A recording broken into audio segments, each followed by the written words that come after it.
Teach me ever to adore thee. May I still thy goodness prove, while the hope of endless glory. Thanks, Brother Sid. I sure appreciate that. It's kind of ironic. I began to think about the theme. I was telling somebody a little while ago, I got a little bit panicky last night. I don't go anywhere when I speak, and I carry my bag with me. I have my portfolio, I carry my Bible with me, I carry my pad, all of these things with me, and I'd loaded up a whole host of things in my van to bring down here. And the one thing that I always carry, I forgot to bring. So maybe from now on I will remember and not forget.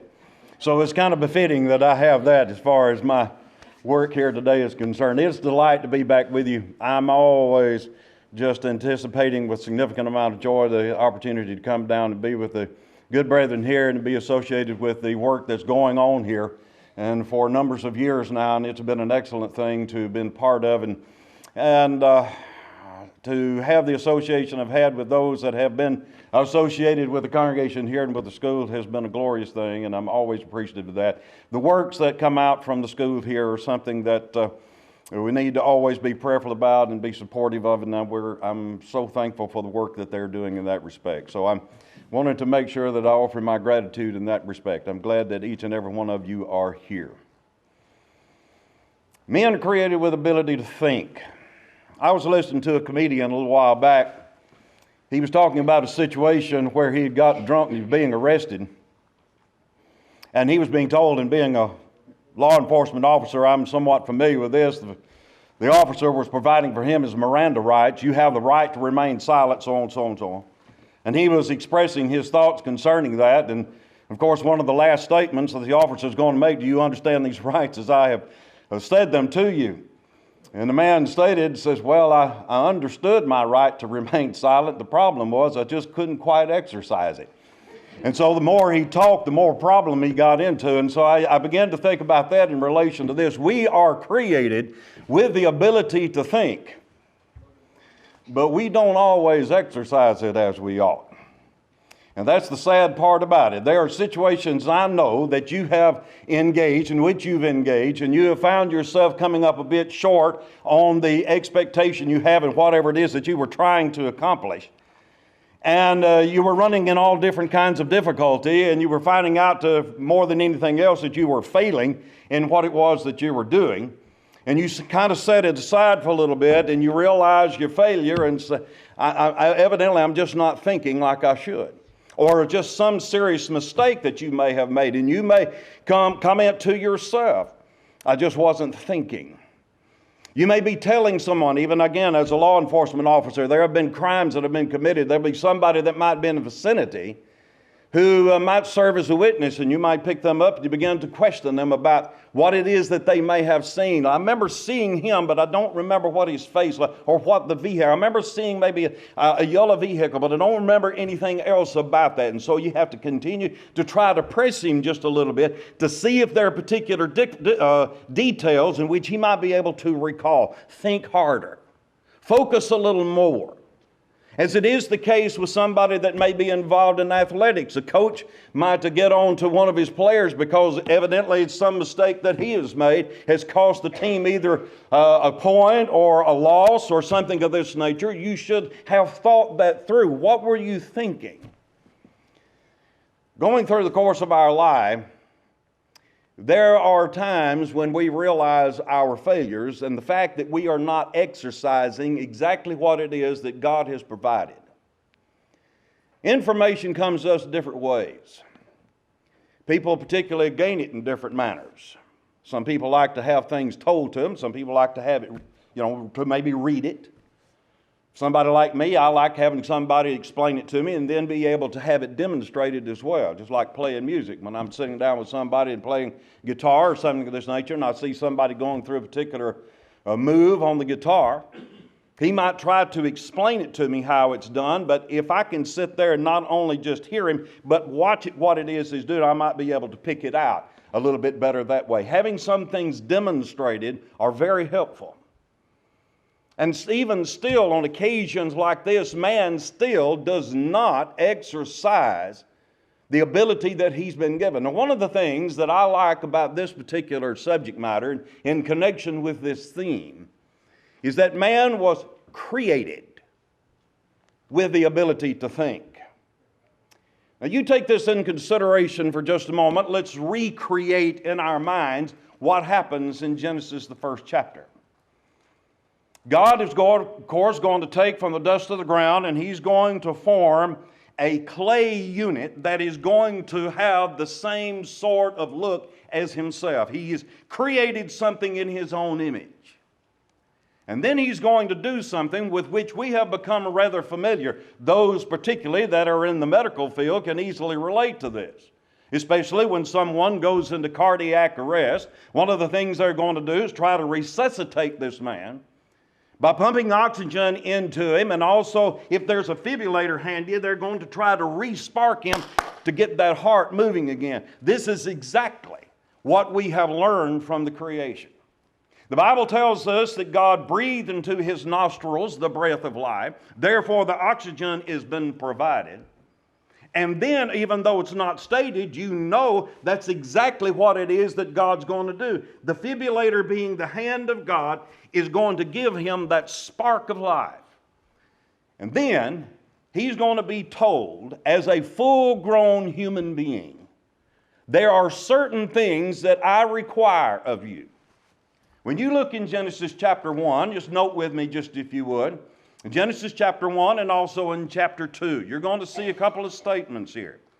Beginning about verse 26 in chapter 1, he's going to tell the first man here, here's what I want you to do. Now this is, of course, you well know as a Bible student in chapter 1, you've got a summary of all the things that have happened really in chapter 2 as well. So now the woman is presumed to have been in existence here, and he's telling them, I want you to multiply and replenish the earth, and I want you to subdue it. Now you go to chapter 2, and if you'll notice beginning about verse 15, even though it is not expressly stated that this is what he told them, you know by implication this was said. He tells them to dress and keep the garden, and then proceeds from there to explain to them about the tree in the midst of the garden. And this is a tree you're not to touch nor to eat, and the day you do, you surely die.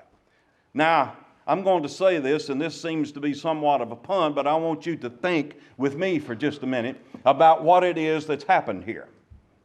After this man has been created, he is told these things. How does he understand this?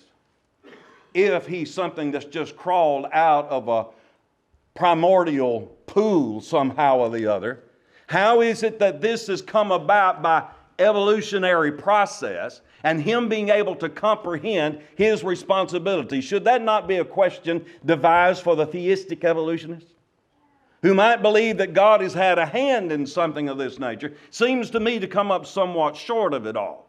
Here we've got the creation of the man, and he's told to multiply and replenish the earth, dress and keep the garden. If he is incapable of reasoning, those words might be said to him, but he'd be no different than a dog. I guarantee you, if I tell the dog to multiply and replenish the earth and to dress and keep the garden, all of this is just going to wag his tail and his tongue. All of this may be gone. He's not going to perceive anything that I've told him.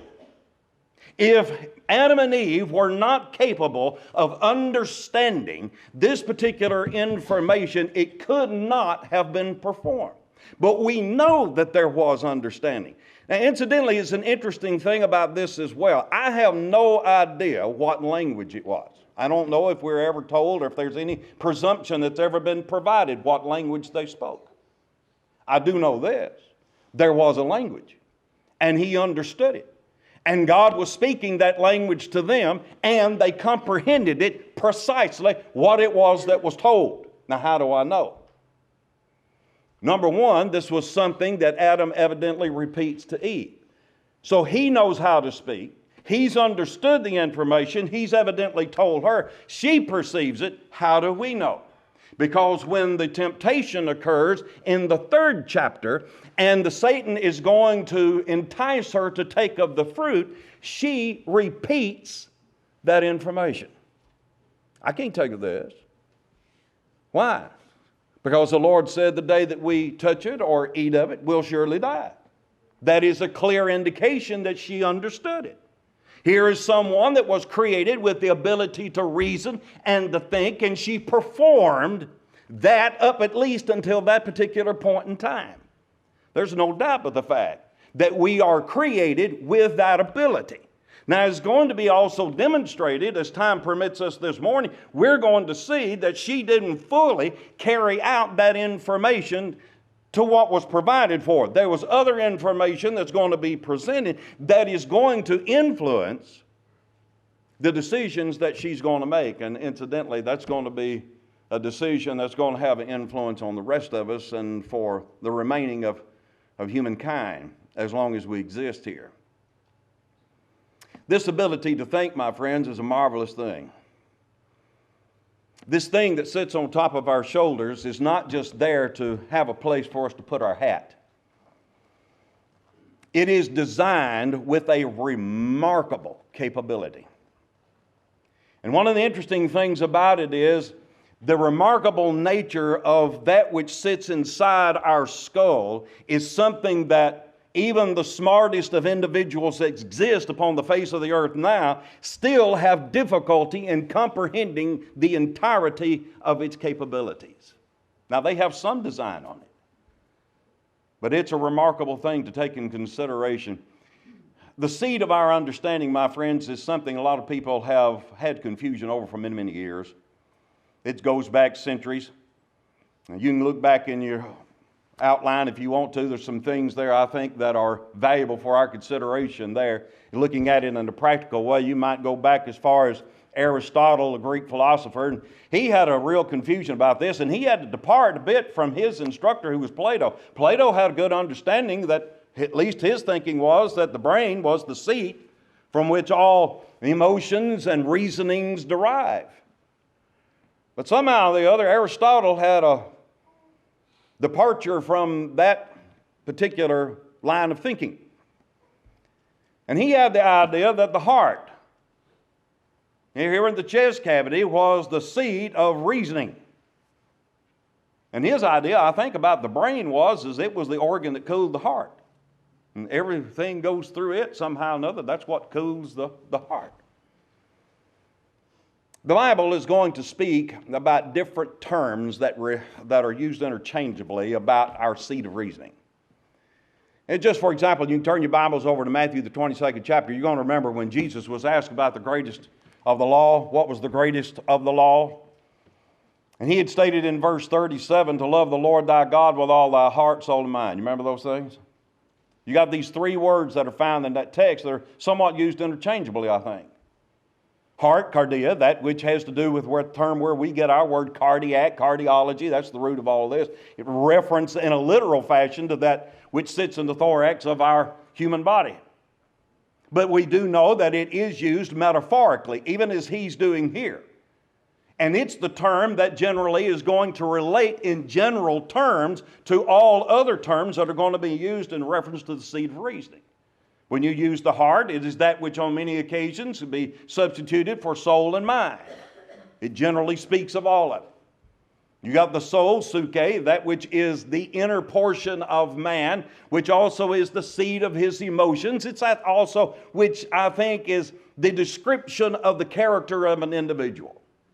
You know the soul of a person by looking at how it is that he conducts himself, what it is that makes him happy, what it is that makes him sad, what it is that might make him angry.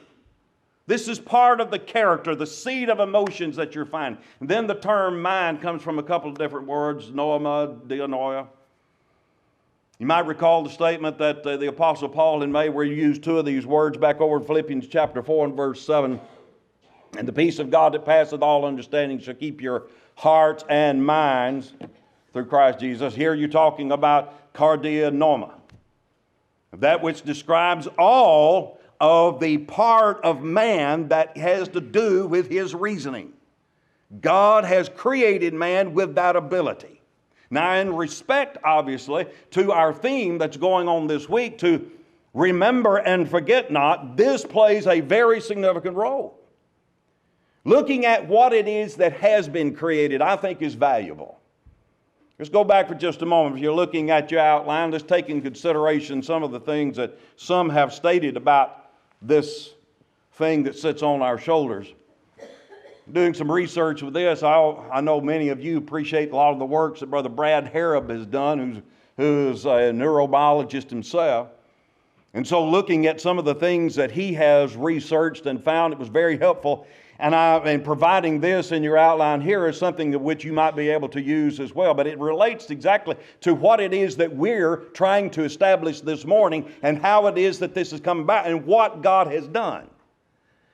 If you'll notice here in his book, The Human Body, Jack Fincher, he states, wrote of a second century philosopher named Galen who recognized Aristotle's mistake. And they noted that the power of sensations and of movement flows from the brain. And that which is rational in the soul has its existence there. At least he understands it. But now, here's what information I found to be very interesting. One of the things that has been determined about the human brain, that it consists of billions of interactive nerve cells that react one with another electrochemically. And when I looked at the statement that Brother Harrop made from Eric Kandel's work, Nerve Cells and Behavior, I found this very interesting. He's stating here that the brain contains 100 billion neurons, each of which is a living organism in and of itself.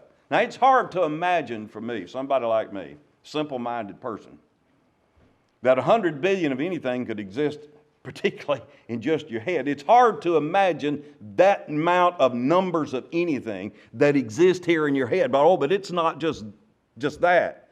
Because if you'll note in the next quote, he mentions, as he quotes from R.L. Weissong, who stated that each neuron is made up of 10 trillion macromolecules. Now, we're talking about things that you can't see with the human eye. You can't see this with a naked eye. And you've got the compilation of all of this material found in his head. Now, what comes as a result of all of these numbers? What is to be learned about that amount of material that's found inside your brain? 10 trillion macromolecules. What that has been determined to prove is that obviously there is a significant difference between the number of molecules and neurons that exist in other animals' brains. They are nowhere near what the human body has. Nowhere near. And what it also explains is that most of you understand, let me illustrate it like this. Most of you are familiar with your computers. You know, you've got electronic bytes, megabytes, gigabytes, all of this information that is going to be programmed in the computer. And some of them have greater amounts of memory than others. And you know that because when you go purchase your computers, they're going to be displayed there. This one has 4 gigabytes, this one has 16, this one has 32, and the more that it has, the more it's going to cost because there's more information that can be stored there. But it's only going to have the capacity as it is programmed to do. Now, by comparison, now you know what a computer is capable of doing. Now, it can compute mathematical equations in a matter of seconds. Takes me a while. Takes me a good while to maybe go through some mathematical equations, particularly if they are very complicated. But they can go. There are some people of whom I've become aware that you can give them the most complicated of mathematical equations and they can figure out in their head just a matter of seconds. There are people that have that capability. I've been amazed at that. I'm a musician as well, and so I always appreciate things that have to do with that. Mozart, who was a man that lived in the 1800s, is one of the most prolific musicians that ever lived. He wrote his first symphony by the time he's 8 years old. He was an accomplished musician when he was 4. What kind of mind does that? And one of the amazing things about a memory like what he had, if you look at some of his works, he would compile the works in his head before he wrote them down. When he would transcribe them, there are no corrections. He just dictates them. That's a memory. What we're getting at here is these 10 trillion macromolecules provide for us our memory. And what's been determined by that is that you would have to live, I forgot how, 1,000,000 lifetimes or something of this nature, for you to be able to come close to reaching the capacity of your being able to absorb information. You imagine what kind of mind Einstein must have had. Let's just imagine old Mr. Einstein living to be 100 years old, absorbing all the information that he does, but the time that he dies when he's 100 years old, he hasn't even touched the hem of the garment of what that brain could absorb. That's the capacity. And no other brain in any other animal has that ability.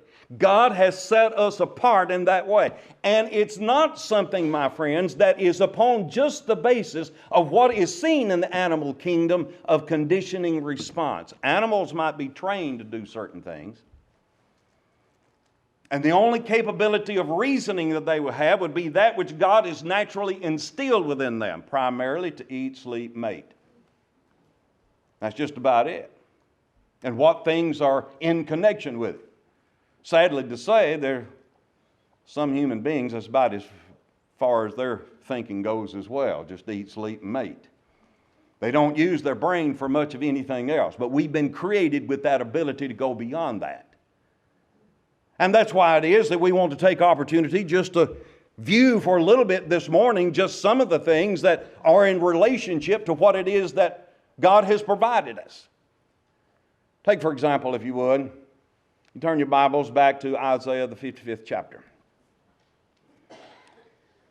Here I look at this and I see how it is that God has expressed things concerning Himself. He's implied some matters in respect of Himself and the relationship that is existent with man and what He's given him. Familiar text, verses 8 and 9. For my thoughts are higher than your thoughts, and neither are your ways my ways, he saith the Lord. As the heavens are higher than the earth, so are my ways higher than your ways, and my thoughts than your thoughts. Two things implied. One of the things we obviously know, God thinks. Now this in relationship to creation, we know as logical-minded individuals that things did not just happen by accident. Things that do exist now exist by design. And by virtue of this requires intelligence behind the design. God freely admits in this particular passage here, He thinks. He has thoughts. It was His thoughts that brought about the existence and the creation of all things. Now in relationship to man, He's explaining to man in an obvious fashion His thoughts. Of course, He has an infinite mind. Ours, of course, are limited in our capacity.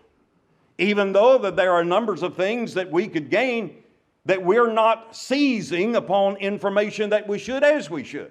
But we're still limited. We don't have the mind that He has. And that's what He's expressing here. My thoughts are higher than yours, my ways higher than yours, saith the Lord. As the heavens are higher than the earth, that's the way it is. But I want you to take in consideration just a moment how He sets up that statement. If you go back up to verse 6, you will note something interesting. He tells the people of Israel here, you seek the Lord while He may be found. Now, number one, they have to comprehend that, don't they? If they're not capable of comprehending the statement, they would neither know Him or why it is that they need to seek Him. They've got the capacity. God has provided it. Not only that, up to this particular point in time, there have been a number of situations that He has used to try to get across to humankind, here's what happens when you fail to carry out my will. You know, you look at that, you think a little bit about the concept of conditioning response in training a dog. Now, you can train a dog to sit. You can tell him to sit, and he just look at you, wag his tail. You don't get this yet. But you kind of push down his backside, and you might give him a treat. You continue to repeat that, and if he wants the treat and he wants the food, you tell him to sit, he'll sit. That's conditioning response. That's not reasoning, that's conditioning response. It's interesting, isn't it, that children pretty much go through that same thing. Because toddlers don't have that developed sense of reasoning as of yet. So you tell them, don't touch the stove. They may not understand that yet. You say no, no, no when they go in the direction. Then when they reach up to maybe grab a hold of something that they should not, then you'll take their hand and smack it, no, no, no. They associate the stern sound and the discomfort from the slap with the action that they may be about to take. And if they do it again, and most likely that's going to happen, and some children you have to do it several times because it takes a little while for some children to get the message. Some of them go through quite a few years with that. But nevertheless is the case, they have to go through a certain sense of conditioning, but it does get to a point that they have to experience certain things to get the point. Such it should be the case, they get past you and touch that beautiful red eye on the stove. And they happen to get their hand on it, and there is this serious displeasure and pain that comes associated with this. I guarantee you that's something that they'll remember the rest of their life. And they're going to teach their children the very same thing. They're not going to have to be told again. They're going to understand that. When they get old enough, this is part of the reasoning. I go about and I do lectures and have done for many, many years against the drug problem. Many of you know that. And you also know I have never in my life smoked a cigarette, had alcohol, or taken drugs that were not provided for me by a doctor. Somebody says then, what qualifies you to speak on this? Simply because of the fact that I've had the experience of dealing with those who have. I did not have to go through it to be able to talk about it. I've been able to see the responses and the results of it all so that I think I'm qualified well enough to be able to tell somebody else, this is what's happening. This is what will happen to you. Now to me, that's reasoning, is it not? Has not God provided me that capability of reasoning through that? And then you begin to think about the people of Israel. How many times have you gone through the study of the Old Testament and see one case after the other? After God has told them, you don't turn back to me, the repercussions are going to be serious. And they just ignore them. Oh, we're not going to follow the old paths. Okay. You just go ahead and take the path that you're taking and watch what happens. And what did Solomon also comment about in such things as this? He mentions the fact that God will laugh at your calamity. And that's exactly the things that were going to take place. And in this scene in Isaiah 55, he tells you, seek the Lord while he may be found. The time's going to come that if you don't, he may not be available. You may pass this life. You will not have the time or opportunity to seek it. You need to use your information now. So go to the next verse. In verse 7, he explains to him, you let the wicked man forsake his way, and the unrighteous man his what? What's the next word? His thoughts. You let the unrighteous man forsake his thoughts. Now, what's the bottom line to that? Man can think. We know we're created with the ability to think. But God, in creating us with the ability to think, did not make us mindless robots. If he did, this passage wouldn't make any sense. He has made us as free moral agents to think on our own and to choose a particular direction on our own, hasn't he? He is told here, these people, the people of Israel, what you need to do is forsake, let the wicked man forsake his way. Now, number one, you got to be able to comprehend the difference between wickedness and righteousness. You've got to be able to comprehend that difference. Isn't that correct? If a man does not have the capacity to understand the difference between righteousness as juxtaposed against wickedness, what do you think he's going to do? Whatever he wants, without restraint.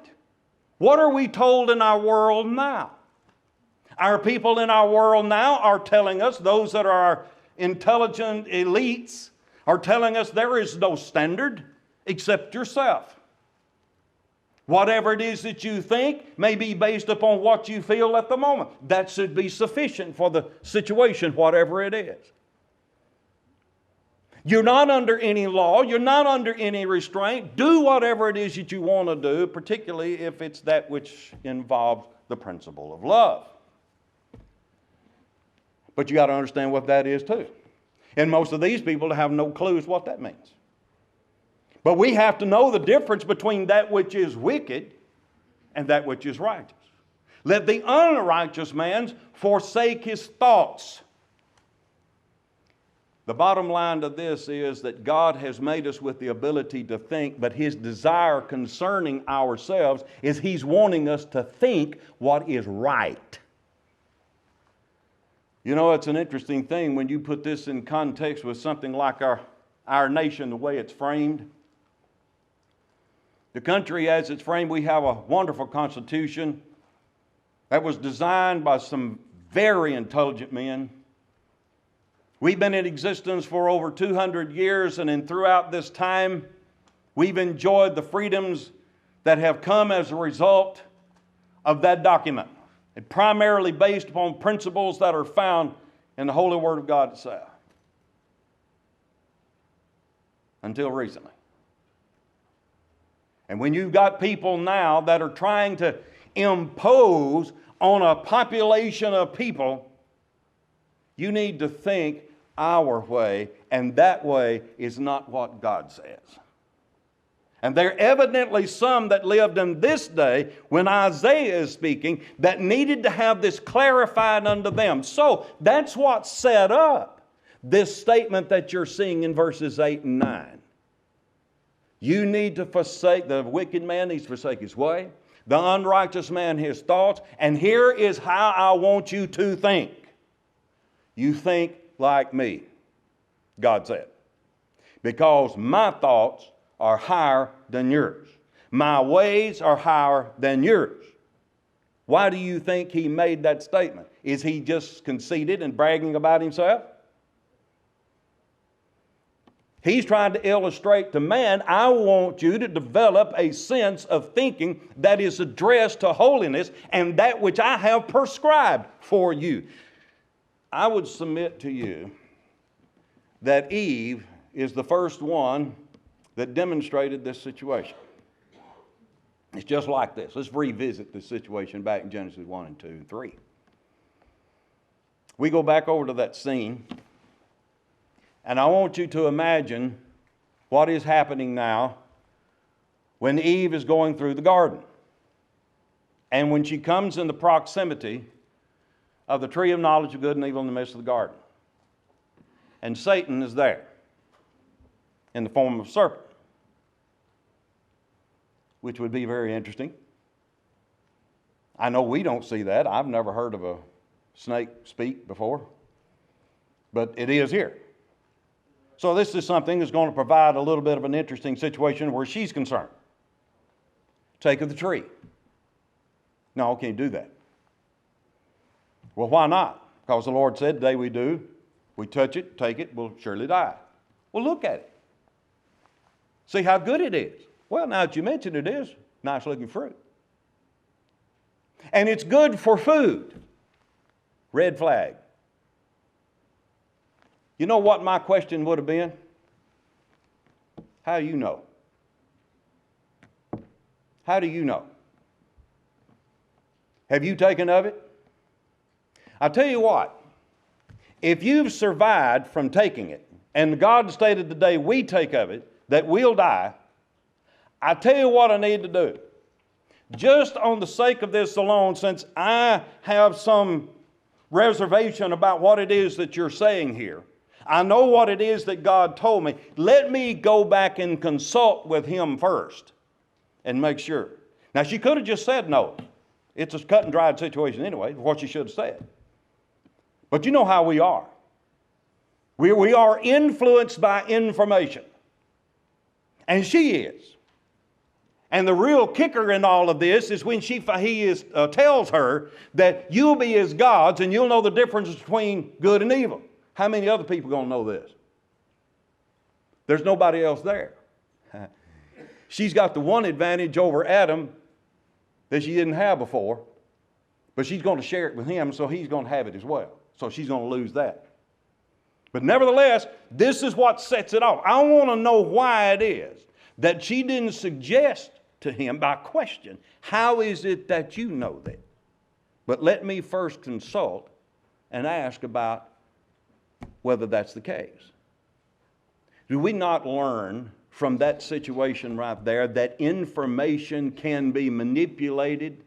From information that we have received before that we would know is true? Are not people influenced by information like this? Take into account the situation with the prophet from Judah that goes up and deals with Jeroboam.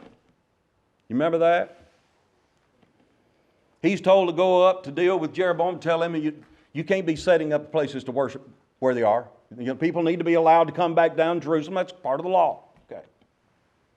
So he does. God has told him when you go up there, you don't eat and drink with anybody, and you go home a different way you came. He goes up, tells Jeroboam. Jeroboam doesn't like it. He's going to reach out to grab a hold of him, his arm with his. Now he knows at this particular point, he's not a complete fool. Pretty much a fool, but not a complete one. He knows at this particular point he's dealing with a man of God. Beseech the Lord, restore my hand. He does. Now he's going to play politics here. And he's going to invite him, tell him to come down and dine with him that day. The prophet says, no, I can't do that. You see, the reason why I'm bringing this to attention, that prophet does know at that particular point what the command of the Lord was. He perceived it. He understood it. He quoted it to Jeroboam and went on his way fulfilling what it is that God wanted him to fulfill. Did it precisely as he was told.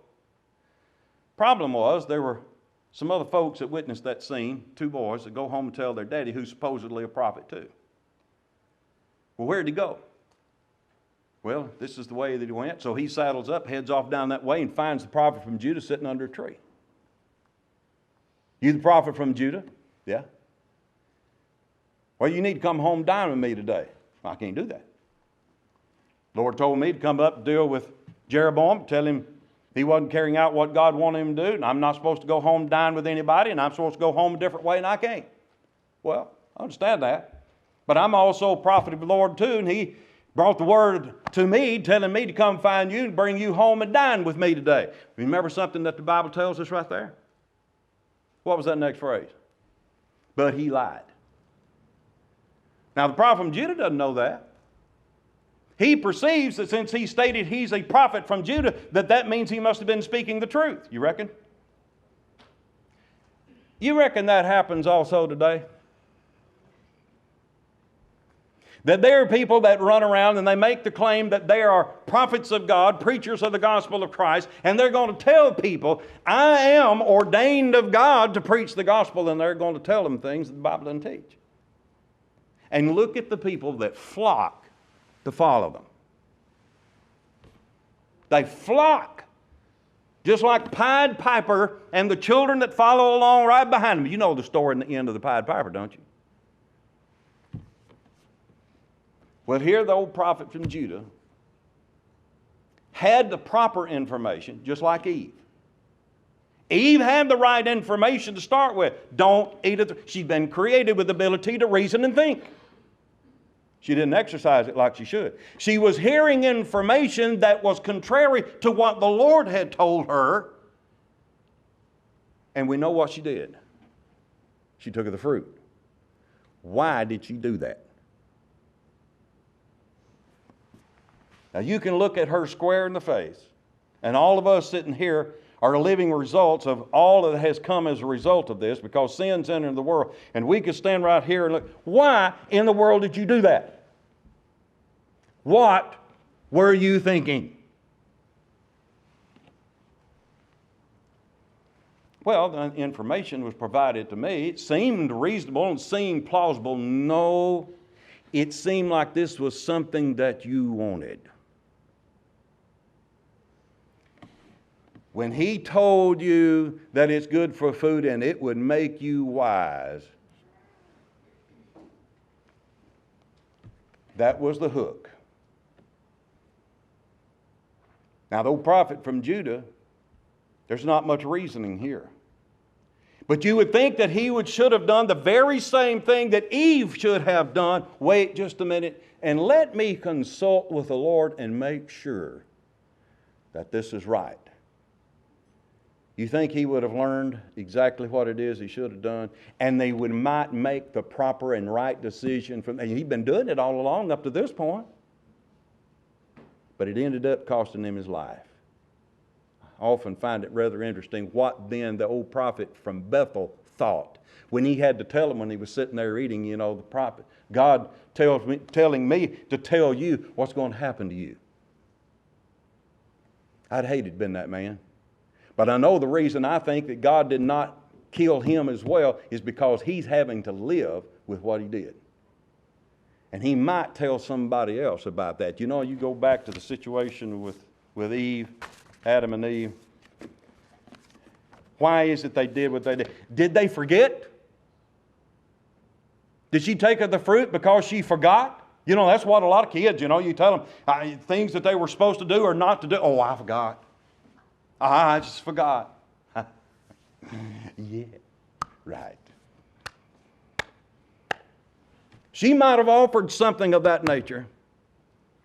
And then what about all those people in those following generations that knew about Father Adam and Mother Eve? And any time they would pass the vicinity of the Garden of Eden, where there is a cherubim or cherubims and a flaming sword that's guarding the entrance, which I believe remained there until the time of the flood. Do you not think that would spark queries about why that exists? Should that not have sparked things in their minds as to how and why we are not allowed access to the tree of life? Evidently because there were some people that didn't think, not as they should. Because generations later, you remember the statement in Genesis chapter 6? The thinking of man, how was it described? Was only evil continually. They had the ability to think. They just weren't thinking right. And only Noah and his house evidently were. You've listened well. God's created us with the ability to think. Now we've got 27 other sessions to think. Let's use it. Thank you very much. Teach me ever to adore thee. May I still thy goodness prove. While the hope of endless glory fills my heart.